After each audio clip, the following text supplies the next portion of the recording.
Assalamualaikum warahmatullahi wabarakatuh, teman-teman semua. Kali ini saya akan mencoba mengganti oli Yaris Bakpao ya, teman-teman. Ini sudah menggunakan kayu ya. Jadi setelah naik ke atas mobilnya diganjel bagian belakang, kemudian didongkrak sedikit, kemudian dikasih stand Tekiro ini.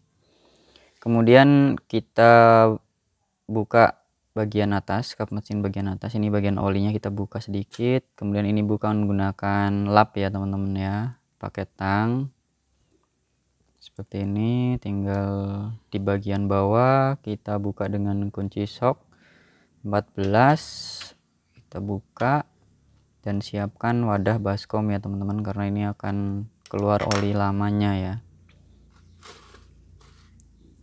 Ini kita coba buka. Nah, ini keluar oli lamanya ya teman-teman, kotor sekali dan kita memang perlu ganti setiap 5000 km. Ini kebetulan 5000 kurang 20 km ya teman-teman. Biasanya saya 5000 kurang gitu baru saya ganti, tidak sampai lebih gitu, biar mesin tetap performanya tetap bagus. Kemudian kita ganti juga filter olinya teman-teman.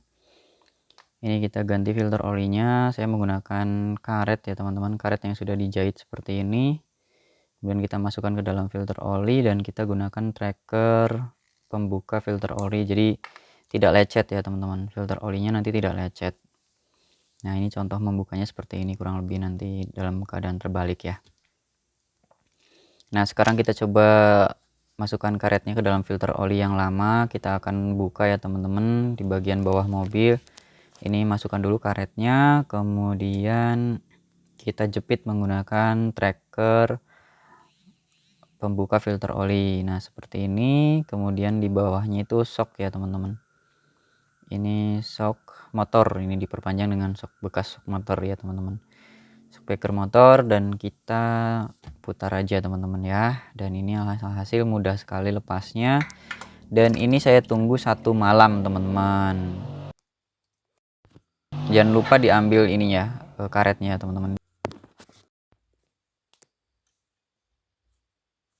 Dibuka sedikit atasnya, dibuka biar turun ya semua ya. Dan jangan lupa kap mesinnya kita tutup ya teman-teman. Kita tutup. Iya. Nah, sudah ditutup. Ini tunggu 1 malam. Nah, ini sudah 1 malam saya tunggu, semua oli sudah netes dan ini kemana-mana ya. Memang kayak gini kalau misalkan ditunggu 1 malam, ini karena miring juga ya ke belakang jadi merembes kemana-mana. Tapi ini nggak bocor ya teman-teman ya. Ini olinya seperti ini kondisinya, dan ini kita lap sedikit, kita bersihkan, dan sebentar ini juga kita bersihkan, dan ini sudah bersih ya teman-teman ya. Dan kita sambil ngecek juga ternyata shock breaker kanan itu bocor teman-teman. Pantesan ini mobil limbung ya. Ini baru ganti teman-teman, belum lama dari bengkel gitu ya, tapi ternyata shocknya itu bocor. Memang saya waktu itu harganya 2.100.000 satu pasang, dan itu juga shock breakernya nggak tahu kualitasnya kayak apalah.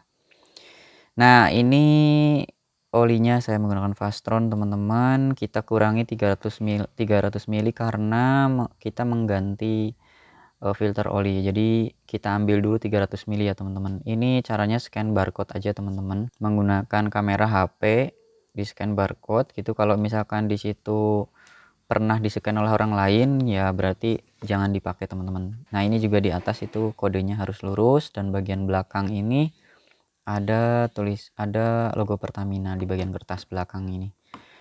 Itu untuk ngecek, biasanya ngecek keasiran oli.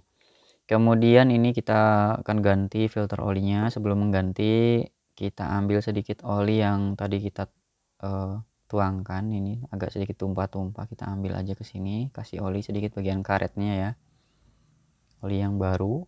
Ini 300 ml sudah masuk ke dalam wadah, jadi posisinya 3,7 liter ya teman-teman yang akan kita masukkan karena filter olinya diganti. Ini untuk bautnya kita lepas juga teman-teman, kita bersihkan menggunakan tisu dan kita celupkan ke dalam oli baru. Setelah itu kita pasangkan lagi bautnya di bawah yang kenceng ya teman-teman ya, pelan-pelan sampai pas gitu, baru dipakai ini ya kunci shock ya teman-teman ya, sampai kencang. Sudah dirasa yakin kencang, kita tinggal pasang filter olinya. Jangan lupa pakai karet lagi ya teman-teman untuk memudahkan pemasangan. Oke, sudah, tinggal dikencangkan. Ya, ini nampaknya udah kenceng ya teman-teman. Kita ambil lagi karetnya.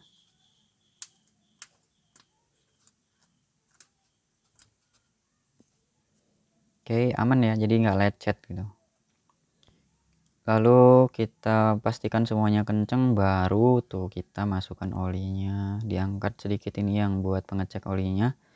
Dan bagian sini saya menggunakan corong yang panjang, saya kasih corong yang besar di atasnya biar tidak tumpah-tumpah. Ini tangannya saya pegang bagian pegangan belakang pakai tangan kanan gini. Biasanya tangan kiri megang corong ya, tapi karena ini megang kamera aman juga sih, ini kenceng. Ini tuangkan seluruhnya 3,7 liter karena tadi yang 300 ml kan sudah diambil duluan di luar ya. Jadi saya ngukurnya mudahnya seperti itu teman-teman. Ini kan takarannya 4 liter dikurangi 300 ml jadi 3,7 liter ya.